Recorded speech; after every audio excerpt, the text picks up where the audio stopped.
The Shirvan Speaks podcast is brought to you by FitzGerald Financial Group, a division of Town Bank Mortgage. NMLS number 512138. Shirvan Joseph, our host, is NMLS registered. NMLS number 188513. The contents of this podcast are for informational and educational purposes only. We are not financial advisors. Shirvan Joseph and FitzGerald Financial Group are equal housing lenders. This is not a commitment to lend. Enjoy.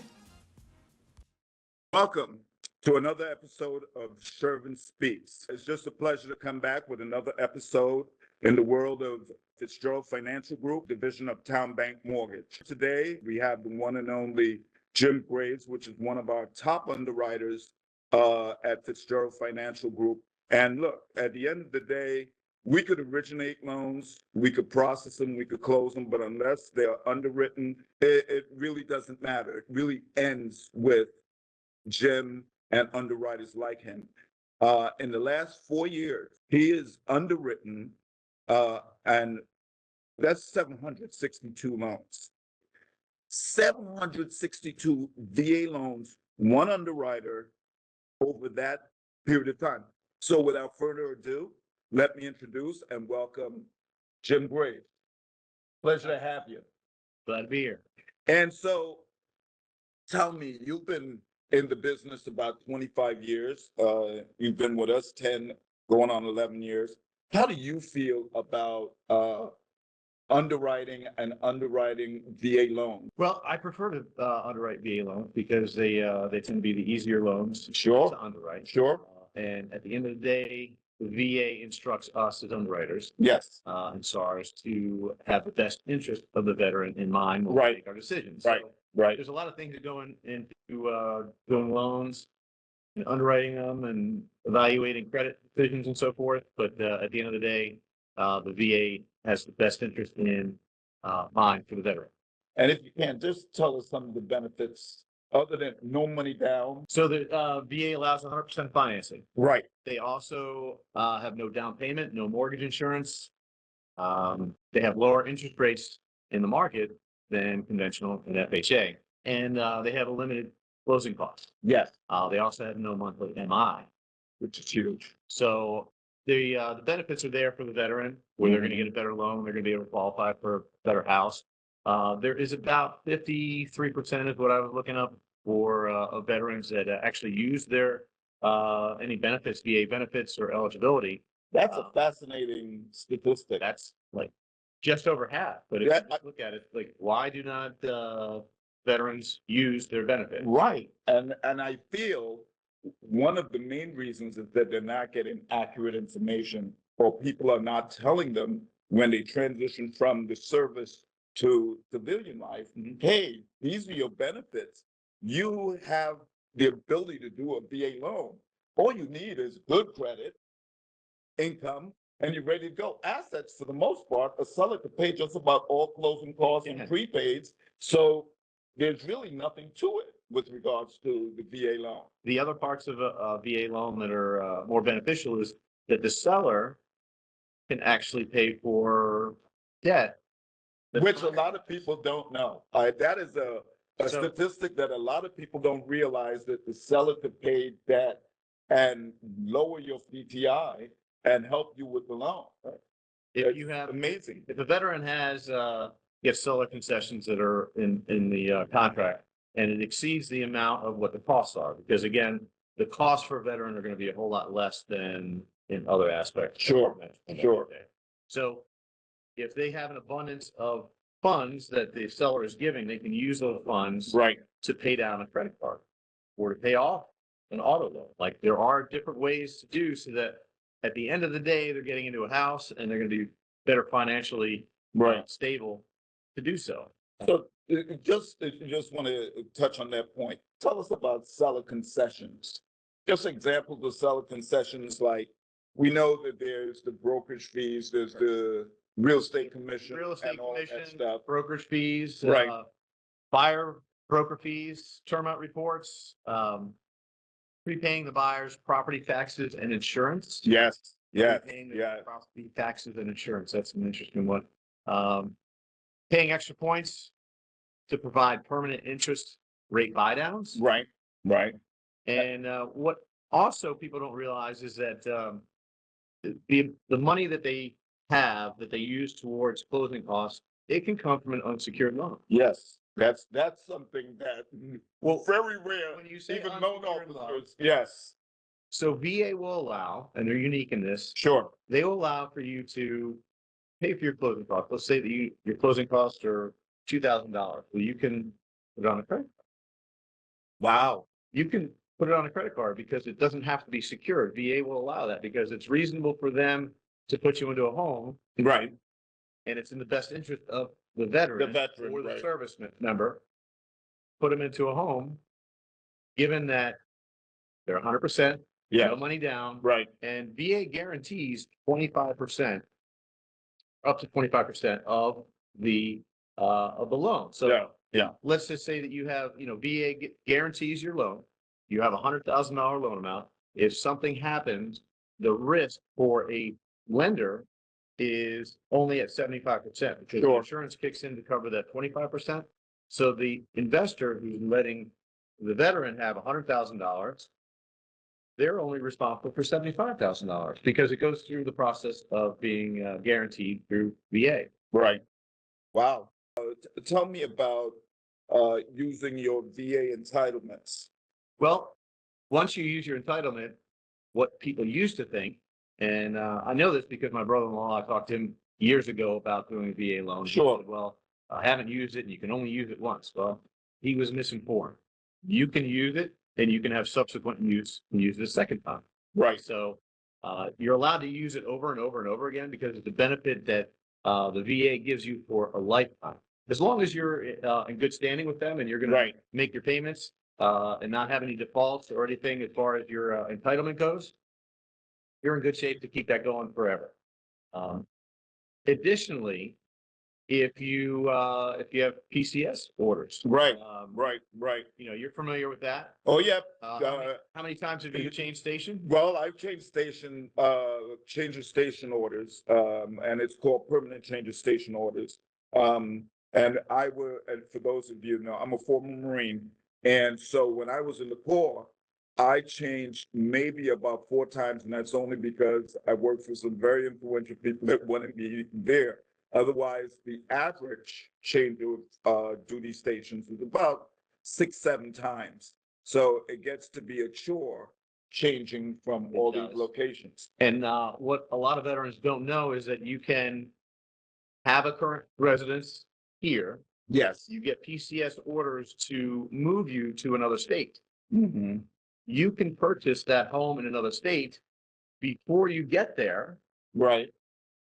If your spouse or your children are living there, because we all know that everybody wants to get their kids in school. And this is the time of year when the PCS orders are coming through, but this is still time for school. So if they want to get their children into the school systems ahead of time, they can go there and at the close of the loan, they can occupy that property as a primary residence prior to the veteran or the service member actually being there. Right.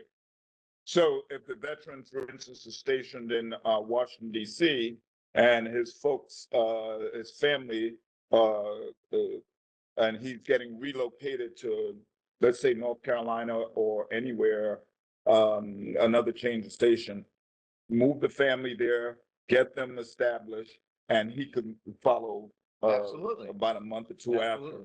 And because this is normal that you're going to have your orders to change station, right, the VA will accommodate that and make sure that it's in the best interest of the veteran to buy this home. That's additionally, you're talking about subsequent use. That's when you use your entitlement and then you use the same entitlement over again. I'll give you a scenario. Somebody, they live in a rural part of South Carolina, right? Right. The cost of living is not going to be very high. Correct. In South Carolina, they have a home there that it has a VA entitlement tied to it. Right. And then they get stationed up in Virginia or DC and Maryland where there's higher costs. Right. Well, you are allowed to have more than one VA loan. And again, that's another one of those. That's another antidote that people are not aware of. That is huge. And when we educate them, we being the loan officer, you're the one talking to them, I'm not talking to them. You're going to let them know, hey, you can have a second VA loan. Right. And here's how we can do it. It's going to go off the county loan limits. Typically, if you're going to be buying a home that's higher in a high cost area, that you actually will be able to qualify and carry two VA loans. Right. And that is determined by the amount of entitlement that is left on their certificate of eligibility, Yes. correct? And that is determined by, as you said, in a low-cost area like South Carolina, that might be a lower cost, which allows them to purchase a lot more house, particularly in an area like high cost in this area, which is something that a lot of people don't do. And here the term that comes to mind, the term is due eligibility. Very rare.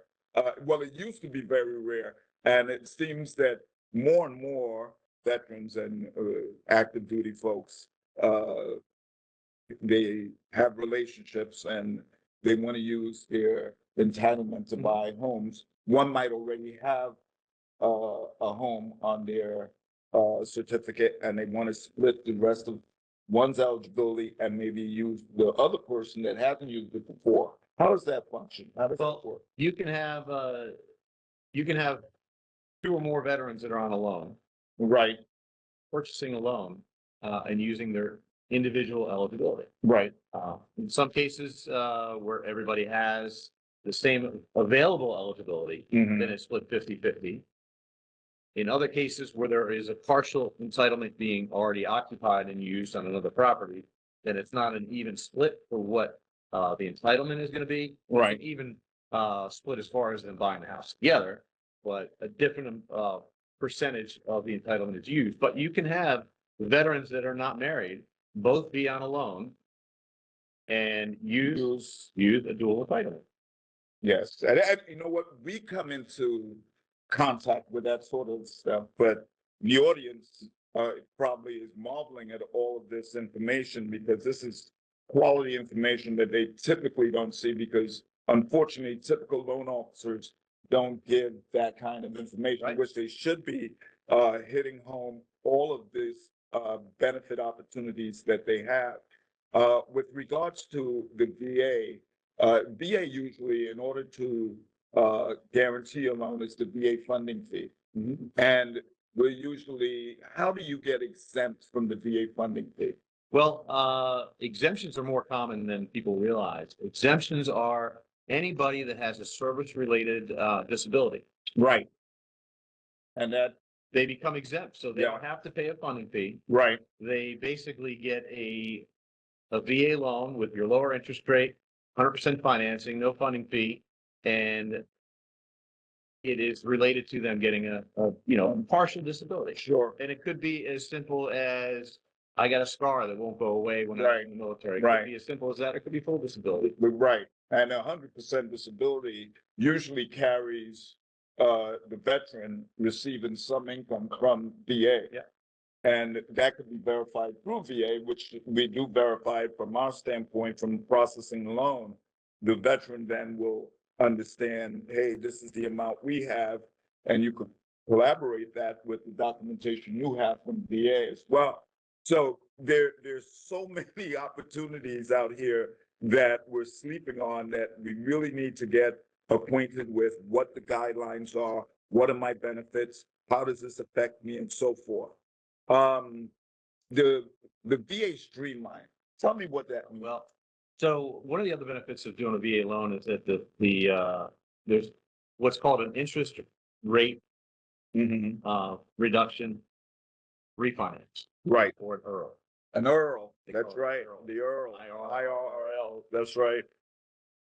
So what that is if you have a benefit to reduce your rate, let's just say the rates are a little bit higher today and Right. you can reduce your rate by 0.5%. It is the easiest process for somebody who currently holds a VA loan to do. The easiest process. Even easier if they have disability and they are exempt Right. from a funding fee. So the process in doing this, it doesn't require much as far as verifying the employment. Sure. We're not going to get an appraisal. Right. It's a VA Streamline. It is the easiest It's thing. just as smooth as can be. It is the And easiest thing. it probably takes all of, and I know because I've been part of it. It takes like 10 days, if that, to get it done. So it's a great opportunity for a veteran. Um, uh, Another thing I really wanted to touch on, another point, is the veteran and qualifying. When you qualify, and from your perspective, I know when we qualify, we have these certain guidelines that we're not to exceed the debt ratio, your debt to income ratio, that's your debt to your income, obviously. And that's the factor that we use with veterans. And it used to be 40 months. Yeah. And now we've pushed the envelope to where it's over 50. What factors would you take into consideration to where it might be over 50 and you're fine with it? Is it credit? Is it, DTI? I mean, what do you consider? Well, I consider a few things. I'll give you a scenario. Sure. So somebody is living in South Carolina, like we talked about. Right, They have right. a home there. It's a VA loan, Right. and they have a mortgage that goes along with it. They have housing expenses that go along with that. And they're coming up here and they decided that they are going to list it for sale. A lot of people are going to list it for sale Right, right. after they've gotten out. Right. So in that scenario that we talked about, the service member might still be there, and they're going to have to qualify for the mortgage that they're currently in and the new And the mortgage. new mortgage. Now, with all that being said, they write a letter and say, hey, my letter of intent for this property is to sell it once we move on. So right. your current, what you qualify currently, we can accept that knowing that it's going to improve when that mortgage is paid off and you've sold the home. We're not looking to say that you're going to use any of the funds from the sale of that Sure. towards a new VA loan, because again, you can do 100% finance. Right. Another hypothetical is, let's just say that you're leaving that house in South Carolina and you want to rent it out. Yes. You can rent it out. And if the mortgage payment is, say, $2,500 and you get $2,600 in rent, the VA will allow you to only accept $2,500 just to offset the payment. Sure. They're not going to say it's an income producing property. You Right. don't have the experience yet Correct. to do that. But they're going to say it makes sense that you're going to be able to offset it. So Right. that being said, that mortgage payment doesn't carry up with what you're expected to have as expenses Right. when you get your new home here in DMV. Are we okay with accepting someone with a 53 debt ratio or 54 debt to income ratio? But there are circumstances that would put you where you have to make a decision. Am I going to consider this and why? Well, there are compensating factors that we look at. Right. Like I Right. said about your future debt is going to Sure. be offset when you sell the home. Right. There are other things, but at the end of the day, the veteran is important. Right. The VA is working for the veteran. Right. And while I'm an advocate for VA, I'm working for the veteran as well. As well. Correct. So it's in my best interest to do what's right for the veteran Right. and give them a loan that's going to help them out. Right. So as far as what they qualify for, it's going to be, you look at the compensating factors, but let's just say that you're a serviceman. Sure. I would give a loan to somebody who's serving the military, Right. actively serving, that Right. works for the government, Right. and has a paycheck that is coming every month. Right. I know You that. can rely on that. Can rely. That's right. That's right. I like that. That's so common sense. And again, that's why he's one of our top underwriters, because the common sense approach at FitzGerald Financial Town Bank is how we like to approach things. We're not making it too complicated, but doesn't that just make sense? You work for the government, you're military, active duty. We know that you're doing everything right. Your credit report says so. And here's your opportunity. Why are we going to get in the way of you bettering yourself and your family's opportunity? So yes, I agree with you 100%. What haven't we covered about a veteran? So one of the things we haven't covered is their income. Yes. Veterans' income, they get a base salary. Correct. Right. Right. And depending on where they live, they get housing expenses. Right. And housing expenses are going to be, there's a reference to that on the government website that says that in this area, if you have dependents or not, this is what you will be getting in your paycheck. So, Right, like I said, South Carolina, as that example, right, cost of living is going to be a little bit less. sure, So a veteran that's moving up here is going to get an increase in what they're getting in their paycheck because the cost of living is higher. right, The home prices are going to be higher. right. So they will be getting that. They get BAS and BAH. Yes. Do you remember what that is? Oh, yes, basic housing allowance and basic ration. Yes. So they do get this money that's put into their check. And you know what? One of the great things about that is it's not taxed. Ah, that's right, that's So right, it's that is huge. Non-taxable. Yes, income. yes. And it's not just pennies. It's actually No, quite a it's lot. good, depending on rank, depending on time of service and so forth. Sure. Not to mention that they get a certain stipend depending on hazardous duty pay and so forth. If they're going somewhere else, family Sure. might be living here, and that has to be included. It might have a clothing allowance depending on what their role is in the military, if they have to wear civilian clothes as well in their role.